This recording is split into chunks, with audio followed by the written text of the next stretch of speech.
21 Code of Federal Regulations, section 50.23 and 24, it is illegal to make anybody participate in an experimental program using coercion.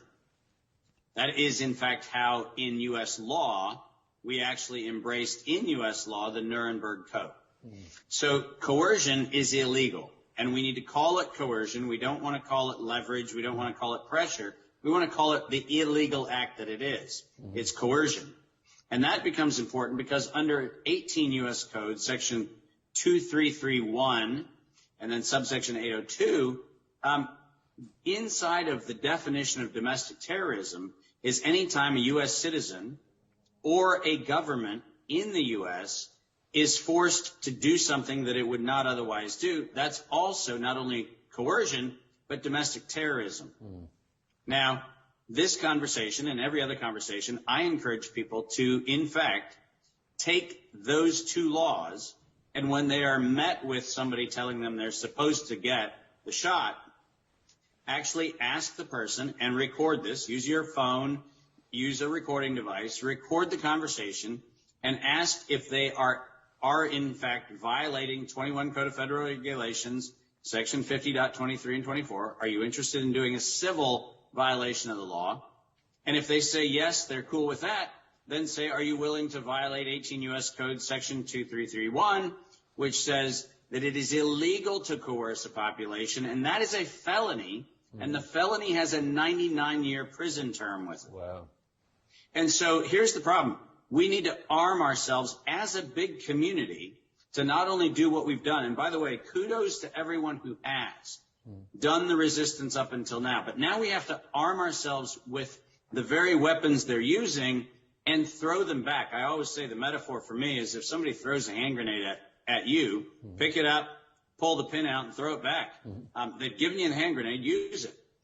What we need to be doing is we need to be informing ourselves, and most recently, Patrick, and this will be a punchline I get to at the end, but I just put all of the felony statutes and all of the felony evidence into a single document that everybody can use, everybody can reference, and just go to your employer, to your local grocery store, to your local theater, to your local school board, whatever it is, just say, hey, which one of these felonies do you want to be implicated in? Because all of them carry 99-year prison terms and up to $100 million fine.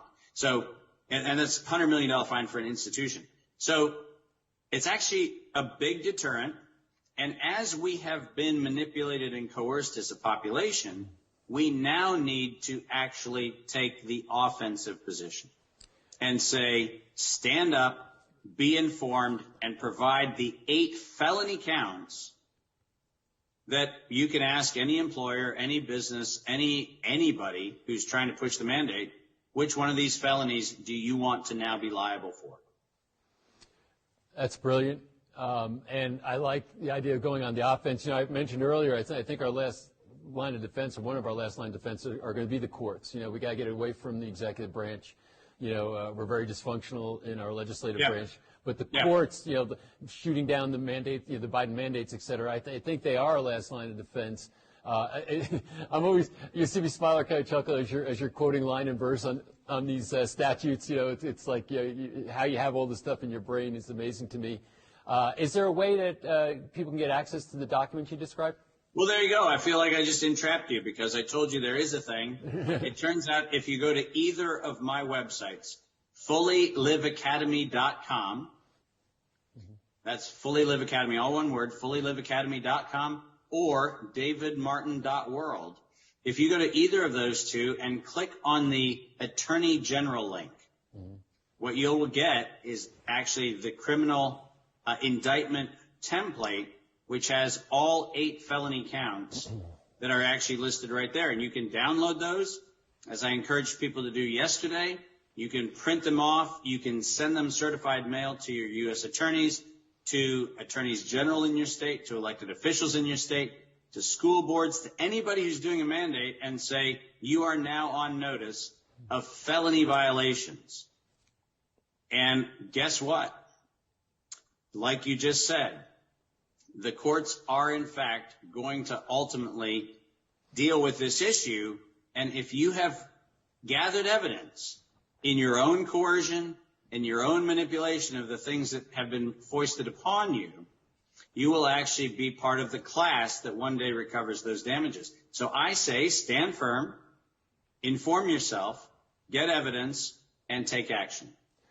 I love it. And